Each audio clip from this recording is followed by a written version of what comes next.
Long ago, five men set out from their own paths to achieve their own destinies. Now they are brothers, united under one cause. Alone they are strong, together they are unbreakable. They are bonded by metal.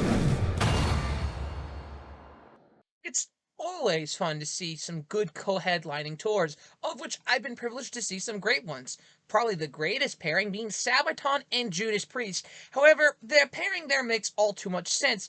While Sabaton could easily be considered legendary in their own right, they're still not and never will be on the level of Judas Priest. However, there have been some legendary pairings before, but how often do you have the very two founding fathers of metal sharing the same stage? Well, apparently it happened in 1991 when Alice Cooper, Judas Priest, and Motorhead co-headlined the Operation Rock and Roll Tour, though Cooper and Priest have not toured since, though in the year of our limit, 2025, that all changed when Alice Cooper and Judas Priest once again joined forces and went out on tour.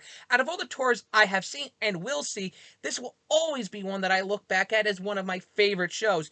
Putting aside their performances, the fact that I was able to witness something that only a few people actually got to witness on one short tour, I will carry that as an honor to my terminal breath. Though let's not get it confused. The show kicked ass and some. While Judas Priest's set was shortened to 14 songs as opposed from their European leg of the Shield of Pain tour, cutting out songs like One Shot at Glory and Between the Hammer and the Anvil, it was certainly disappointing, especially because that time was wasted on Corrosion of My Eardrums Conformity, who were more boring than a Dennis Villeneuve film. To say I wasn't slightly disappointed by Priest's shortened set list would be a lie. However, it's Judas Priest, and they're going to put on a great show no matter the set. All in all, Judas Priest was fantastic and still live up to the name and the self-titled metal gods. Continue with the barrage of metal mastery. The legendary Alice Cooper, as always, delivers and some. Look, everyone who sees a Cooper show will all say the same thing.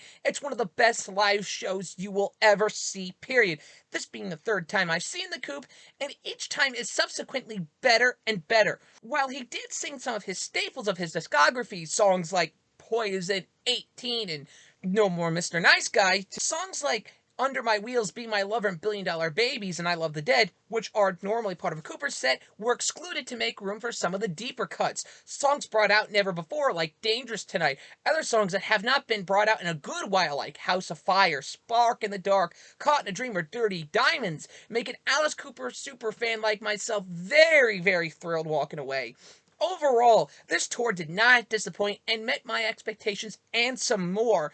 To see two bands of this caliber share the same stage is a once in a lifetime experience and lived up to all the hype. Till I rear my voice in the next one, live hard and stay free.